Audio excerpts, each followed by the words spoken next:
Halo,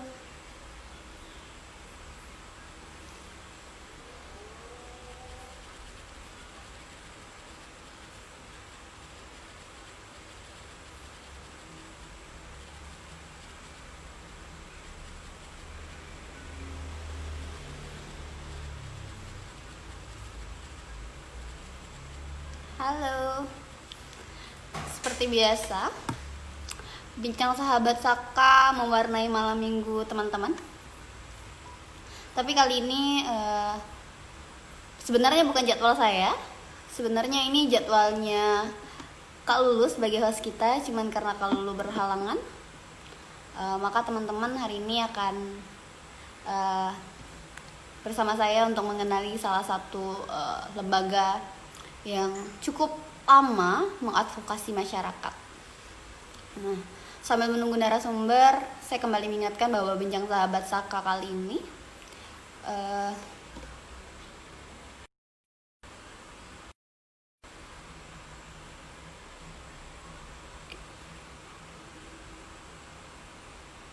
oke, bincang sahabat Saka kali ini udah yang ke-13. uh, saya kembali mengingatkan juga bahwa Suara Asa Katulistiwa Saka atau Suara Asa Katulistiwa sebuah yayasan, sebuah CSO, Civil Society Organization yang ada di Pontianak tepatnya, yang punya 5 fokusan. Yang pertama ada pendidikan, kepemudaan, bineka, riset dan kebijakan, dan isu perempuan. Nah, teman-teman bisa follow Saka di Instagram, Suara Asa Katulistiwa, dan juga di YouTube Saka. Tanpa berpanjang-panjang lebar, sembari saja sudah ada narasumbernya. Halo.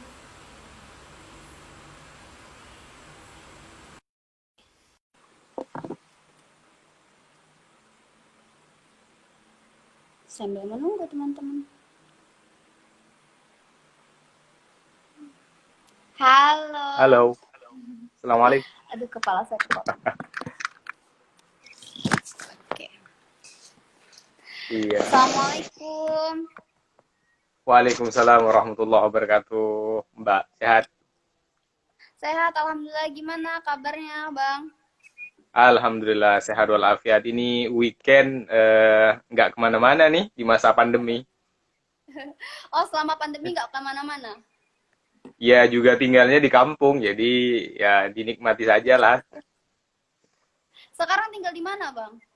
Di Parit Aim di Jalan Trans Kalimantan, Desa Ambawang Kuala. Oh, dekat sama rumah saya. Oh, di mana itu? Kalau saya di Desa Kapur. Alhamdulillah. Dekat aja gitu ya. Nah, Betul, betul. sembari menunggu teman-teman yang lain masuk, nanti paling berjalan seperti biasa aja, Bang. Jadi karena video ini kan setelah ini akan kita upload ya di IGTV, di Suara Hmm, Asa Katulistiwa. Jadi tidak hanya menunggu teman-teman yang nonton di sini, mungkin pas diupload juga teman-teman akan menonton gitu. Gitu, betul, Bang ya? betul. Mm-mm. Betul, sip. Ikut saja saya. Perkenalkan juga, saya Arni, Bang. Iya Mbak Arni, saya Pertama Abdul kali. Hamid. Iya, karena Kak Lulu sedang berhalangan kan, ibundanya sakit, jadi saya harus menggantikannya. Mudah-mudahan Allah berikan kesembuhan ya, kita doakan semuanya. Amin, amin ya Allah. Saya, amin ya Allah. Saya dipanggil Mehmet kalau sama teman-teman, walaupun Oh nama saya gitu. Abdul Hamid. Iya, saya dikasih nomornya juga. Rinemnya Mehmet gitu. Hmm, Gitu. betul. Saya bacakan dulu CV-nya. Ini luar biasa sih CV-nya ini. Nama Abdul Hamid, lahir di Sampang, Madura. Menghabiskan pendidikan dasarnya di Pulau Madura, Sekolah Dasar Negeri 1 Bunten Barat tahun 96. Mhm. Madrasah Dua Sanawiyah ya? juga di Ketapang ya, 99. Iya. Dan oh, MA-nya juga di Ketapang di Darussalam di tahun 2002. Wah, luar biasa ini. Eh, Aktif di IPNU, Bang ya? Ikatan Pelajar Nahdlatul Ulama Kota Pontianak. Hmm. Mm-mm, waktu Juga kuliah. Oh gitu, waktu kuliah. Juga Mm-mm, di Himpunan Mahasiswa Madura Hima Kalbar dan pernah menjabat betul. sebagai BEM di mahasiswa Sekolah Tinggi Ilmu Ekonomi Pontianak. Oh, Stip Pontianak Bang ya. Iya, betul. Lalu melanjutkan di Pasca Sarjana IAIN Pontianak jurusan Ekonomi Syariah. Wah, ini nih. Karena saya juga tahu tadi saya pas posting foto ya, flyernya. Iya. Salah satu tiba-tiba tuh ada yang bilang, wah ini pembina saya praktek pada saat kemarin nih di Kopsha, katanya kayak gitu. Oh gitu. Kebetulan saya juga di IAIN Bang. Hmm. Juga Jurusan apa saya tuh? saya perbankan.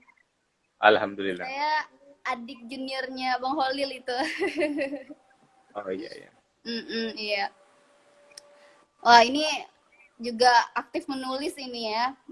Ada beberapa karya yang sudah dipublikasikan seperti Jalan Menuju Mata Air, itu kumpulan esai, Hazanah Budaya Madura Kalimantan Barat, Membangun Ekonomi Madani, juga oh ya, aktif menjadi jurnalis warga pada program acara Citizen Journalism di Ruai TV Pontianak. Wah, luar biasa ini. Banyak belajar ini dari Amin. saya. Amin. Jadi, jadi sebenarnya yang pengen kita ketahui malam ini adalah bagaimana pendidikan humanis di MISEM ya Bang ya. Tapi mengawali hal itu, mungkin bisa cerita-cerita dulu nih, MISEM nih sebenarnya apa sih gitu kan? Siapa sih MISEM ini gitu? Boleh Bang ya? Boleh. Jadi terima kasih atas kesempatannya teman-teman Saka, Suara Saka Tulistiwa ini sudah bergabung bersama kita juga aktivis peace building senior saya Mas Aris Baharyono. Selamat Oke, halo bergabung Mas. kita lambaikan dulu. Iya, jadi MISEM itu berdiri semenjak tahun 2003, tepatnya di tanggal 23 September 2003. Pasca kerusuhan sosial tahun 99, 97, 99, kemudian teman-teman apa namanya merasa untuk diperlukan ada semacam wadah yang mengurusi atau yang mengkampanyekan tentang peace building. Maka pada tahun 2003 itu teman-teman kemudian menggagas NGO atau lembaga swadaya masyarakat yang diberi nama Mitra Sekolah Masyarakat. Misem itu diambil dari bahasa Madura, artinya itu senyum, tersenyum. Oh begitu Bang. Iya.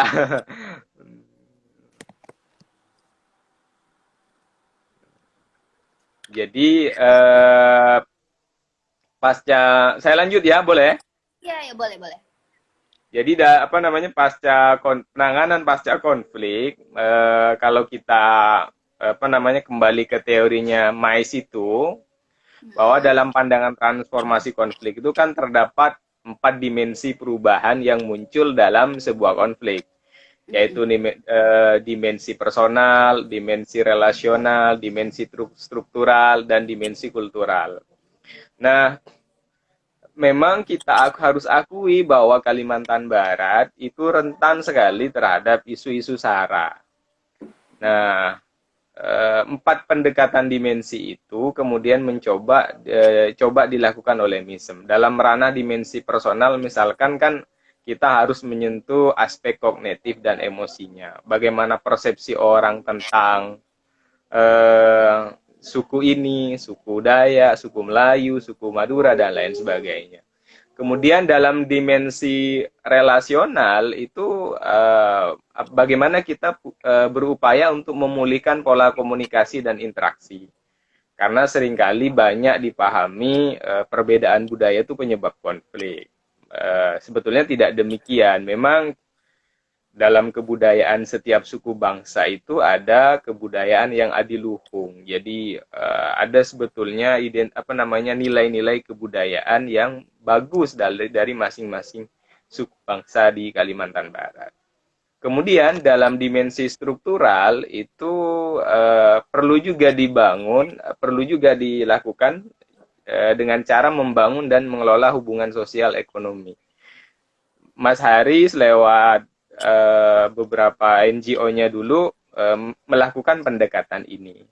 Kemudian dimensi yang keempat itu adalah dimensi kultural, yakni mengidentifikasi nilai-nilai budaya yang dapat menangani konflik secara konstruktif. Makanya kemudian dari 4 dimensi itu, menurut kami di di NGO MISEM,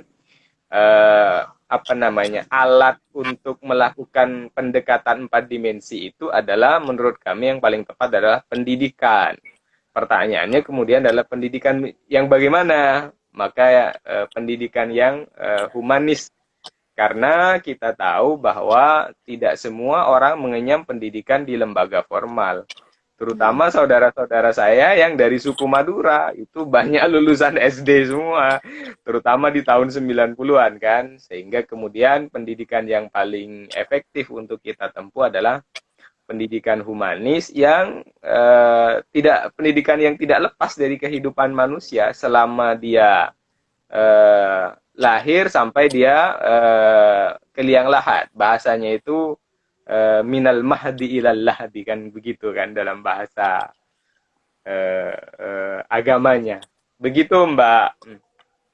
Oke. Saya jadi bertanya-tanya nih, kalau misalnya mau kenalan dengan MISEM nih, kira-kira tuh bisa dilihat atau diintip dari mana gitu, Bang? Apakah ada sosial medianya atau bagaimana? Iya, dulu kami ada website, cuma karena beberapa tahun vakum semenjak tahun 2008 itu domainnya tidak diperpanjang, ternyata di-banded. Dan sejauh itu teman-teman tidak kemudian memfollow up lagi, maka kegiatannya lebih banyak kepada semenjak 2011 kita mendorong lembaga keuangan mikro syariah. Karena tantangan berikutnya adalah bagaimana kemudian mengangkat martabat ekonomi masyarakat. Maka lewatlah jalur MISEM mendirikan sebuah lembaga keuangan mikro syariah. Kalau lembaga keuangan mikro syariahnya, Kopsah Mitra Masyarakat ada ya. Jadi tapi kalau secara di media sosial, MISEM itu tidak punya akun. Hanya belakangan ini teman-teman sedang berjuang mendirikan radio komunitas. Dan ada punya akun Facebooknya MISEM Radio Net. Itu adalah radio yang berbasis radio komunitas, Mbak. MISEM Radio Net ya? Iya. Rencananya siarannya itu dalam bentuk di podcast radio gitu. Oke. Jadi masa-masa kini gitu ya, Bang ya? Ya, biar kekinian, karena kita sudah lama ngurusin di kampung kan, ya bolehlah orang kampung eksis kan, udah eranya digital gitu. Sudah seharusnya, apalagi pandemi saat ini ya. Jadi betul. teknologi, jadi memanfaatkan hal itu sembari meningkatkan ini teknologi gitu ya, Bang. Iya, betul. Untuk anggota bagaimana, Bang? Anggota kalau itu apakah hanya ada di Kalimantan Barat atau se-Indonesia ini? Kalau di lembaga keuangan mikro syariahnya baru sebatas Kalimantan Barat. Hanya mencakup 4 kabupaten, 4 kabupaten dan kota. Kota Pontianak, Surabaya, Kabupaten Mempawah, dan satu lagi ada sebagian di Sanggau, tapi jumlahnya sangat sedikit. Sebelum ke itu, saya ingin menyinggung soal dulu sebetulnya MISEM punya program di tahun 2003-an.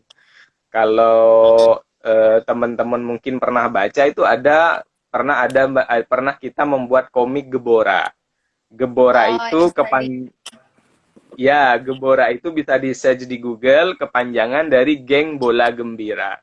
Jadi ada komik itu memberikan bagaimana gambaran praktis anak-anak remaja membangun pesan-pesan perdamaian dan pluralisme.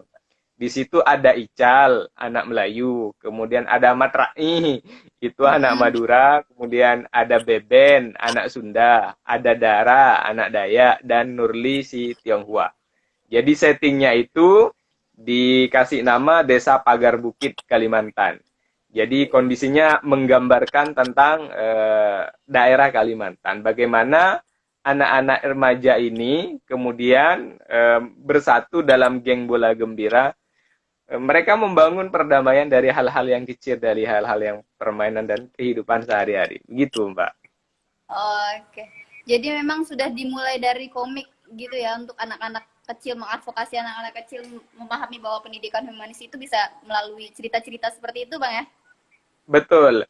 Konon katanya Common Ground ingin menerbitkan ulang karena dulu kita sponsorshipnya adalah Common Ground kan. Katanya sedang diupayakan untuk dicetak ulang dan dibuat apa namanya filmnya ya, film kartunnya. Mudah-mudahan lah karena ini kan sangat membantu sekali bagaimana film-film itu mendidik anak untuk sadar akan tentang pluralisme itu gitu. Apakah karena saya sudah dapat, apakah saya boleh menyebarkan juga, Bang? Silahkan, silahkan, Boleh ya, Bang ya? Karena silahkan. saya rasa itu apa ya, sangat-sangat membantu teman-teman gitu untuk belajar dengan mudah gitu ya, karena melalui cerita-cerita seperti itu biasanya orang-orang akan lebih paham, apalagi untuk anak-anak kayak gitu, Bang ya. Boleh saya Betul, sebar, Bang ya? betul, betul. Ya, sangat bermanfaat menurut saya dan alumninya sekarang dulu yang mereka terlibat ketika apa namanya di kegiatan Gebora itu anak-anak yang kita edukasi itu sekarang sudah kuliah, bahkan yang sudah ada di pasca sarjana sekarang dan persepsi mereka tentang konflik, tentang masa lalu itu sangat konstruktif sekali. Jadi tidak ada apa namanya bekas-bekas rasa dendam, kemudian bagaimana mereka berdamai dengan masa lalu. Jadi selama 3 tahun Misem mengadvokasi beberapa teman-teman itu manfaatnya apa namanya terasa, terutama di dalam komunitas masyarakat Madura ya, yang dulunya tingkat pendidikannya relatif lebih hanya lulusan SD, SMP, sekarang banyak anak-anak yang sudah lanjut pasca, bahkan kalau sudah S1 udah banyak sekali, mungkin di perbankan syariah itu banyak sekali anak-anak dari Madani yang korban konflik di relokasi itu yang sudah mengenyam pendidikan yang lebih baik dan pola interaksinya dengan kawan-kawannya itu relatif lebih baik begitu. Masyarakat mana saja, Bang, yang sudah pernah diadvokasi sama Misem? Kalau untuk kalau wilayah kerja Misem itu di Kabupaten Kuburaya, dulunya Kabupaten Mempawah ya, Kabupaten Pontianak dan Kota Ya. Pontianak, hanya 2 lokasi itu, Mbak. Oh, begitu. Tapi tadi kan itu kan seperti adanya Gebora ya tadi ya. Selain itu, Bang, seperti apa lagi bentuk advokasi yang diberikan oleh Misem kepada korban konflik? Di tahun 2006 sampai 2009 akhir, kita punya program bekerja sama dengan Institut Dayakologi itu membuat pendidikan multikultur. Jadi kita ada semacam pelatihan dan kita bekerja sama dengan Dinas Pendidikan dan sekolah-sekolah yang sekolah itu monokultur ya. Jadi kayak di pesantren itu kan rata-rata 90% santrinya itu kan kebanyakan orang Madura, kemudian di Asisi itu kan kebanyakan Tionghoa, kemudian di Abdi Wacana itu kan kebanyakan saudara-saudara kita yang dari masyarakat Dayak. Di Harunia itu mayoritas Melayu. Jadi yang di sekolah-sekolah yang monokultur itu, jadi diberikan panduan bagaimana orang Madura memahami kebudayaan Melayu, memahami kebudayaan Dayak, memahami kebudayaan Tionghoa dan lain sebagainya. Jadi kurikulumnya itu dibuat sedemikian rupa agar anak-anak itu memahami tentang perbedaan kebudayaan dari suku bangsa itu. Oh, kalau Madura punya tradisi ini, mulai dari tradisi kalau masyarakat Melayu dari tradisi kelahiran sampai kematiannya ada tradisi apa saja. Itu diupayakan mereka satu sama lain memahami. Begitu kira-kira. Begitu. Itu programnya sampai mana, Bang? Sampai tahun berapa? Apakah masih ada hingga hari ini? Semenjak 2009 akhir tidak ada lagi, tapi sekarang karena kita lembaga keuangan MISEM sedang belum ada lembaga donor, jadi programnya masih sifatnya mandiri. Dan dari tahun 2009, karena 2009 itu sudah selesai program pendidikan multikultur, maka dari 2011 sampai sekarang MISEM lebih banyak kepada pendekatan untuk membangun dimensi strukturalnya itu tadi. Jadi sekarang lebih banyak ke pendidikan literasi bagi masyarakat. Literasi keuangan itu tujuannya adalah bagaimana orang bisa memahami tentang tata cara mengelola kesejahteraan hidupnya. Kalau di konflik ada persoalan struktur ekonomi yang kadang-kadang menjadi salah satu penyebab strukturalnya. Bagaimana kemudian orang sejahtera memahami keuangan. Si hari ini dari tahun 2011 sampai sekarang adalah literasi keuangan. Termasuk kemarin dengan anak-anak yang sedang praktek itu dengan mahasiswa pernah kita uji coba, itu menarik sekali, Mbak. Gimana tuh? Boleh diceritakan dong?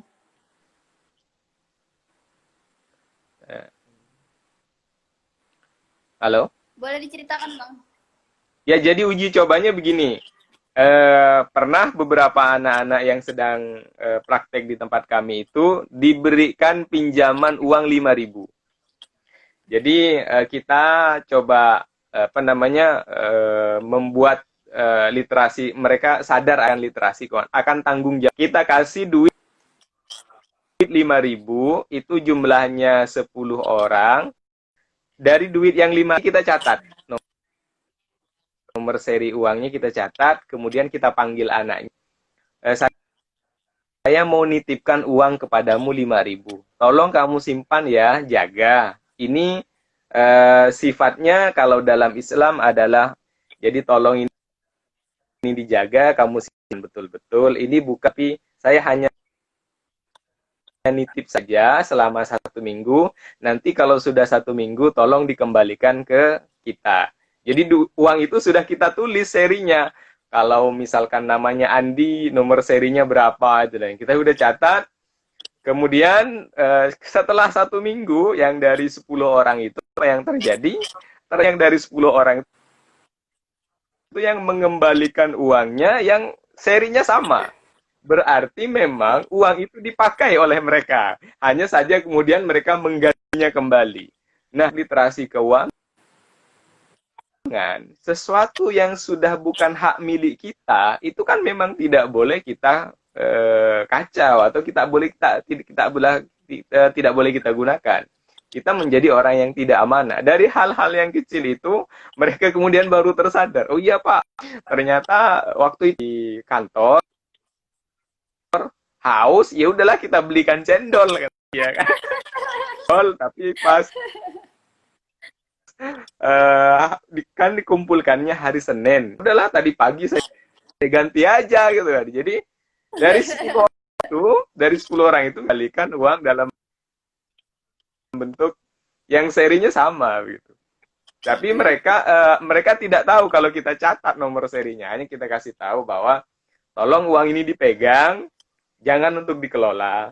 Uang ini dipegang, saya amanahkan kepada kalian, nanti kalian balikkan lagi ke Bapak. Nah, itu pembelajarannya kepada mereka bahwa sisipkan itu berbeda. Kemudian kalau kemudian kita memberikan tanggung jawab kepada mereka untuk mengelola. Oh iya ya, ternyata gitu. Jadi ya hal-hal semacam itu. Dan untuk anak sekolah di tingkat SMA, itu kami sudah melakukan advokasi pendidikan literasi keuangan itu. Jumlahnya sampai hari ini total alumninya 238 anak.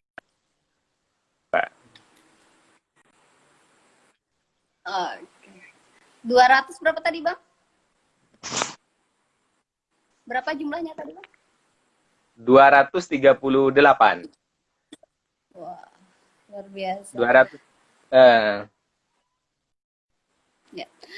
Saya juga mengingatkan ke teman-teman yang berada di dalam ruangan live ini, teman-teman juga boleh sharing atau bertanya ya, langsung saja di komentar, nanti sebutin namanya dari lembaga apa dan tulis komentarnya. Jadi kita di sini juga sharing-sharing begitu sambil berkenalan dengan siapa sih Misem ini, akhirnya juga udah tahu kan bahwa Mas Ridwan. udah jauh banget nih Misem.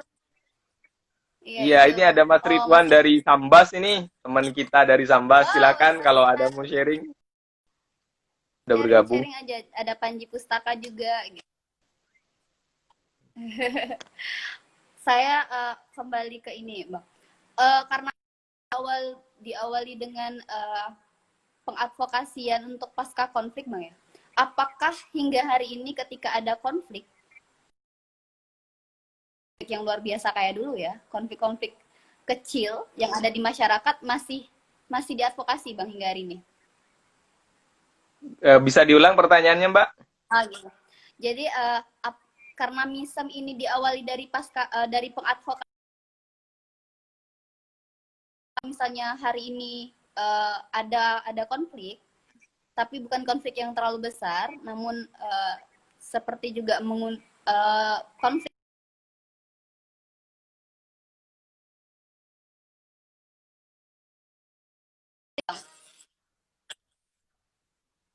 Eh, iya, iya, iya, iya. Sebagian masih, terutama yang menyangkut tentang hak atas tanah ya, di beberapa wilayah sampai hari ini yang kemudian menjadi polemik di Kecamatan Pontianak Utara, kemudian sebagian lagi di tanah ya. yang sampai hari ini belum selesai. Ini memang pola advokasi itu tetap dilakukan meskipun skalanya tidak besar ya, hanya nasional saja begitu.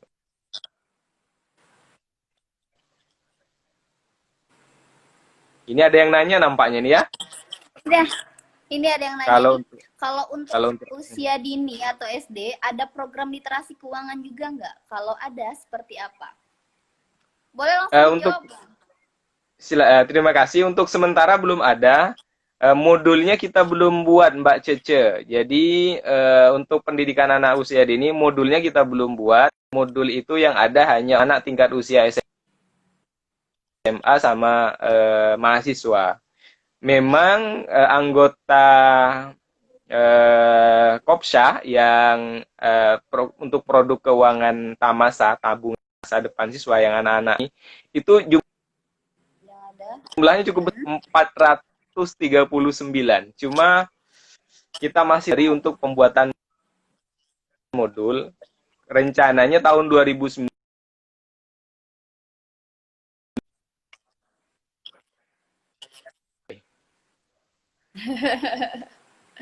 Berarti belum ada, Bang ya?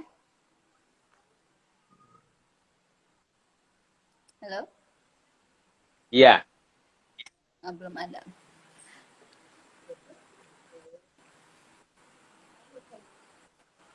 Mungkin yang lain. Nanti kita sembari sambil saja, karena waktu juga terus berjalan. Saya ingin tanya, dari tahun 2003 nih, kalau Abang sendiri itu dari tahun berapa masuknya? Apa memang dari 2003 juga ikut serta? Enggak, Mbak. Saya di tahun 2006, teman-teman yang bega itu teman-teman angkatan Mas Aris, ada Bang Ridwan. Saya masuk itu sudah tahun 2006 di divisi pemberdayaan masyarakat sampai hari ini. Jadi teman-teman yang dari 2003 itu masih ada sebagian.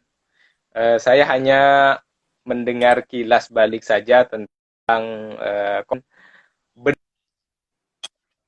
bendanya ada di kantor, jadi dalam bentuk hard copy-nya itu ada, dalam bentuk cetaknya, jadi kalau untuk baca-baca di perpustakaan kami ada memang.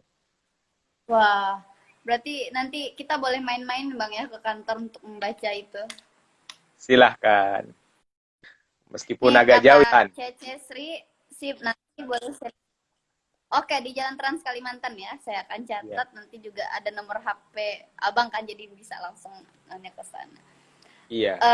Kalau di divisi pemberdayaan sendiri, di divisi Abang, apa yang sedang dijalani terdekat ini? Kalau saya lebih banyak di tugas ini Literasi karena keuangan. indeks kita cukup rendah ya. Eh, jadi orang sekali berpikir bahwa kalau bicara literasi keuangan itu uang dalam bentuk fisik, uang yang 1.000, 2.000, 5.000, 10.000 sampai 100.000 itu, bahkan sampai hari edukasi tentang literasi keuangan itu ada produk deposito, produk tabungan dan lain sebagainya. Literasi keuangan eh, tidak semua hal-hal yang sifatnya materialistik itu disebut dengan uang. Bahkan kalau ditarik lebih luas lagi, dalam itu lebih luas.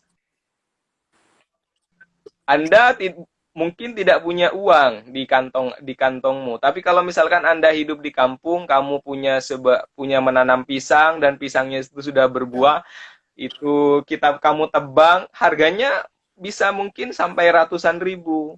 Jadi dalam literasi keuangan itu kita manfaatkan jadi uang itu adalah aset. Di samping rumah kita itu aset, ada tanah kalau kita manfaatkan untuk kita menanam, itu juga akan menghasilkan pundi memahami literasi keuangan itu.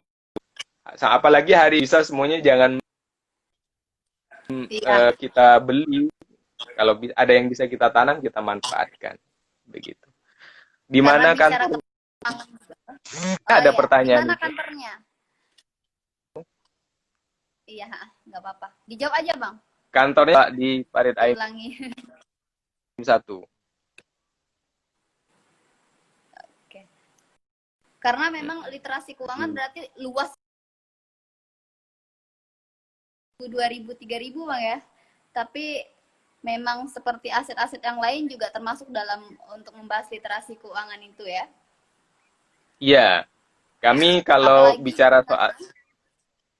bicara soal literasi keuangan, yang kita advokasi awal adalah mereka memahami kamu punya aset apa. Jadi mereka tidak lagi sekarang menghitung uang dalam bentuk batang pokok pisang yang produktif 10 batang. Saya punya lahan sawit mandiri. Saya punya pohon sedang menanam jahe. Saya sedang menanam tomat. Dan itu pundi-pundi yang bisa menghasilkan uang. Kalau dulu aset kamu apa? Yang dihitung adalah tabungan di bank saya sekian, terus emas, berat emas saya sekian. Oh, itu. Jadi, wah, ini persepsi kita salah dalam memahami uh, konsep uang sendiri. Jadi kita gimana kemudian sebetulnya kita dianugerahkan rezeki yang cukup banyak, harus berbentuk fisik begitu. Iya, itu pemahaman yang sebenarnya dasar sekali untuk diketahui banyak orang, apalagi di tengah pandemi ini Bang ya. Di tengah pandemi ketahanan pangan, bagaimana ketika uang itu tidak laku kalau tidak ada barangnya begitu, karena memang sebaiknya menanam untuk ketahanan pangan diri sendiri atau keluarga gitu Bang ya. Halo. Ini ada Ini agak iya ya putus. betul.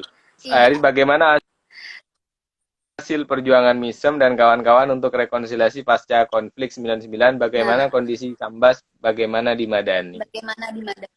Oke, boleh Ya, dijawab Bang. teman-teman Misem sering sekali ya berkunjung meskipun tidak dipublis kunjungan ke Sambas, tapi saya pribadi sudah 10 kali mengunjungi Sambas, berinteraksi Wow. dengan masyarakat, dengan kalau ke Sambas biasanya saya selalu ziarah dan menikmati kuliner di Sambas. Melayu biasanya kalau di apa namanya ya, di beberapa teman-teman di Hima itu pernah juga membawa teman-teman Melayu berkunjung ke Dani. Kan oleh Mas Aris dulu. Kalau Aris dulu pernah membawa teman Dani itu bisa menginap sampai 2 hari 2 malam. Itu langkah yang luar Oh, biasa. Ya, bagaimana mereka makan bersama, apa berinteraksi kembali, membangun proses rekonsiliasi yang secara apa namanya dari hati, yang apa namanya memang betul-betul menginginkan perdamaian itu. Kalau dari kami memang tidak banyak, tapi tahun 2013 pernah kami membawa sejumlah mahasiswa teman-teman Melayu berkunjung ke Madani seharian penuh mengunjungi Madani, bagaimana perkembangan pembangunan kondisi sosial ekonomi pasca konflik 99 itu. Hanya saja mungkin yang suksesnya adalah, sepengetahuan saya mungkin diluruskan saya salah, mahasiswa Madura mm-mm. yang bisa berkunjung ke Sambas. Arti itu dipublikasi ya. Itu dulu di fasilitas satu universitas di Pontianak. Makasih Mas Aris. Kalau sekarang gimana, Bang?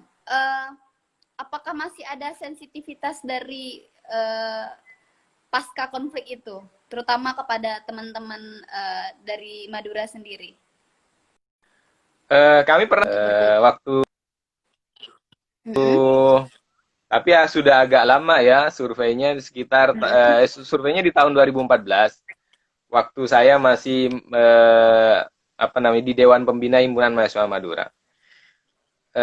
Ternyata di Madani direlokasi, masyarakat relatif buka,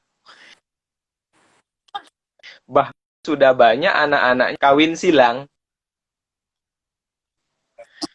Ya, udah banyak tuh, kalau mau ditanya datanya, kami ada di IAIN Pontianak yang itu kawin, tidak lagi kawin sama Madura, enggak. Oke. Yang sudah kawin dengan masyarakat di Sambas ada yang dengan Melayu Sintang, ada yang dengan Melayu Bengkayang dan lain sebagainya. Itu kan sudah mulai semacam. Iya. Jadi Oke, berarti mm-mm. pola semacam ini memang butuh proses sih Mbak. Tidak Iya. instan. Apalagi pasca konflik ya, yang namanya Iya, konflik tentu masih perlu sangat-sangat panjang prosesnya itu. Eh, masyarakat masih sensitif. iya. Selama dari tahun 2006 nih, Bang, pengadvokasian, apa sih hal yang paling berkesan ketika mengadvokasi masyarakat itu? Hal yang di antara banyak hal, satu hal sebutkan, sebutkan yang paling berkesan menurut Abang sendiri dalam pengadvokasian masyarakat. Diulang satu halnya itu, Ah, satu sebutkan, halnya terputus. ceritakan saja Bang, hal yang paling berkesan ketika dalam pengadvokasian selama ini. Jelas Bang? Yang paling 2010, di tahun 2010 itu kita pernah mahasiswa Madura ke Sambas, dan empat itu bertemu dengan teman sekelasnya waktu SD di Sambas. Itu terharu luar biasa. Saya bisa sebutkan by name by address kalau ini disebut rekayasa. Itu benar-benar nyata, ya, dokumentasinya ada 4 orang anak. Nah, karena mengunjung ke sana selama waktu 2 hari, waktunya panjang sehingga sampai mereka bertanya dulu, kamu sekolah SD di mana? Oh iya, ternyata mereka satu kelas 4 orang. Ini luar biasa itu, sangat mengharukan. Dan sampai yang teman-teman yang di sana, udah kamu tinggal di sini aja, saya jaminan keamanannya, nyawa saya taruhannya. Itu luar biasa sekali itu. Wah, super luar biasa. Nah, kalau itu kan yang paling berkesan. Kalau hal yang paling sulit Bang yang pernah dialami ketika mengadvokasi. Oh iya, teman-teman MISEM pernah terlibat untuk penyelesaian konflik. Artinya kan membuat namanya Irlandini konflik. Dulu teman-teman kami pernah seruan Pontianak. Wah, itu yang ancamannya luar biasa. Karena kita dianggap mengungkap, padahal kita sebetulnya sedang ingin menera agar berhati-hati dalam menangani dengan hal-hal yang berbau isu sara. Kita membuat, boleh dicari nanti di Google seruan Pontianak dan MISEM, dan itu kita diancam, kita disangkakan masalah apa, masa lalu yang sudah macam-macam lah begitu. Itu ketakutan semacam itu pernah kami alami, dan teror itu 2 kali pernah di lembaga MISEM alami, Mbak. Wah, sampai ke teror ya udah pernah dialami. Luar biasa. Ini mungkin saya juga ingatkan ke teman, ini udah waktunya udah lumayan ini ya. Udah sekitar 45 menitan nih kita udah ini. Ini mungkin pertanyaan sih dari saya, atau teman-teman juga masih boleh berkomentar ya. Kalau memang saat ini bagaimana kalau misalnya kita terjadi konflik nih di satu wilayah, kita ingin melapor ke MISEM untuk mendapatkan pendampingan, bisa nggak Bang? Ya, boleh diulang? Ketika ada konflik di suatu wilayah yang masih masuk dalam lingkup Kalimantan Barat, apakah kita bisa melapor ke MISEM? Nah, bagaimana alurnya itu untuk melapor? Begini, mungkin saya nangkapnya begini. Persoalan kemarin kita sempat ada riak-riak persoalan kasus Bali, itu juga termasuk kita mencari di mana, kemudian juga kita berkomunikasi dengan pemerintah daerah, juga dengan pihak kepolisian, dan terhadap organisasi paguyuban yang ada di Kalbar. Soal-soal itu juga kita melakukan advokasi, kemudian dengan sepanjang itu bantu untuk fasilitasi, kita bantu untuk fasilitasi. Meskipun hari ini karena program MISEM masih sendiri ya semacam itu. Ya. Tapi bisa Bang ya?